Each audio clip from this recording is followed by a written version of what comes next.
that yet.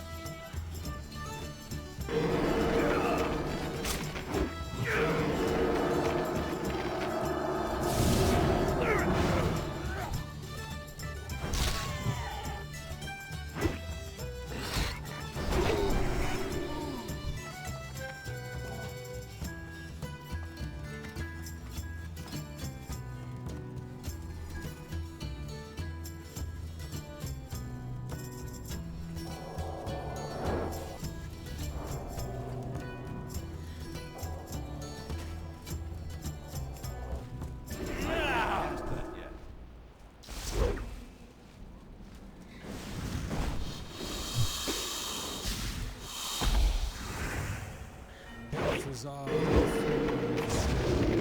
Lich King's major domo. There were a handful of powerful individuals scattered throughout the world who held the Lich King's mental summons from Northrend. Most notable of them was the Archmage Kel'Thuzad, who was one of the senior members of the Kirin Tor, Dalrin's ruling council. He had been considered a maverick for years due to his insistence on studying the forbidden arts of necromancy. Driven to learn all he could of the magical world and its shadowy wonders, he was frustrated by what he saw as his peers' outmoded and unimaginative precepts. Upon hearing the powerful summons from Northrend, the Archmage bent all of his considerable will to communing with the mysterious voice. Convinced that the Kirin Tor was too squeamish to seize the power and knowledge of he resigned himself to do what he could from the immensely powerful Lich King. Leaving behind his fortune a prestigious political standing, Kel'Thuzad abandoned the ways of the Kirin Tor and left Dalaran forever. Prodded by the Lich King's persistent voice in his mind, he sold his vast holdings and stored away his fortunes.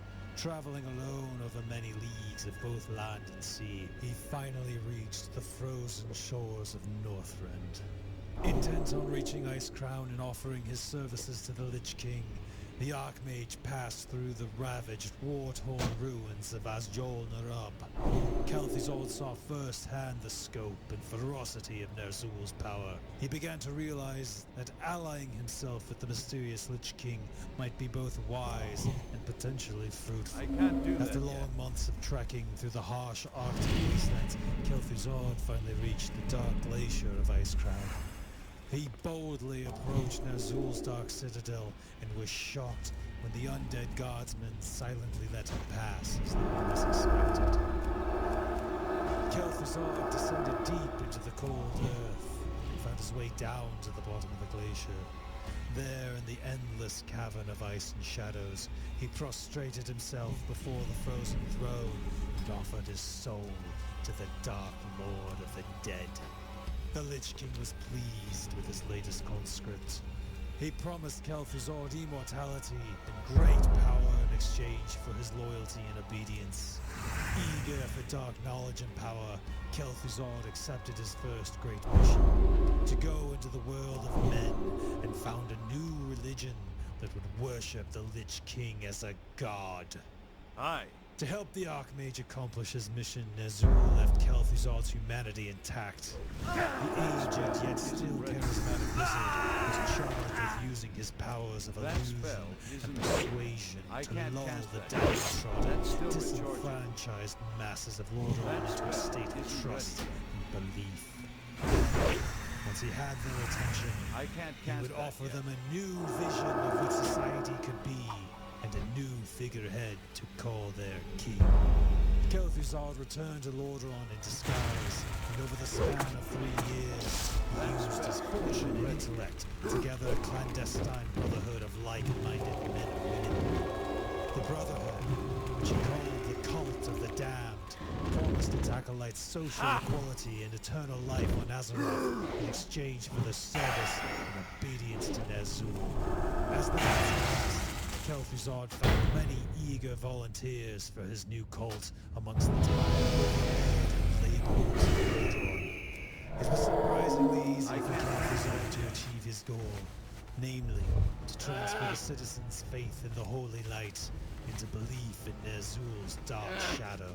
As the cult of the damned grew in size and influence, Kel'Thuzad made sure to hide its workings from the authorities of Lordaeron. With Kel'Thuzad's success in Lordaeron, the Lich King made the final preparations for his assault against human civilization, placing his plague energies into a number of portable artifacts called plague cauldrons. Ner'zhul ordered Kel'Thuzad to transport the cauldrons to Lordaeron, where they would be hidden within various cult-controlled villages. The cauldrons, protected by the loyal cultists, would then act as plague generators, sending the plague seeping out across the unsuspecting farmlands and cities of northern Lordaeron. The Lich King's plan worked perfectly. Many of Lordaeron's northern villages were contaminated almost immediately. Just as in Northrend, the citizens who contracted the plague and arose as the Lich King's willing slaves. The cultists under Kel'Thuzad were eager to die and be raised again in their Dark Lord's service. They exulted in the prospect of immortality through undeath. As the plague spread, more and more feral zombies rose in the Northlands. Kel'Thuzad looked upon the Lich King's growing army and named it the Scourge, for soon it would march upon the gates of Lordaeron and scour humanity from the face of the world.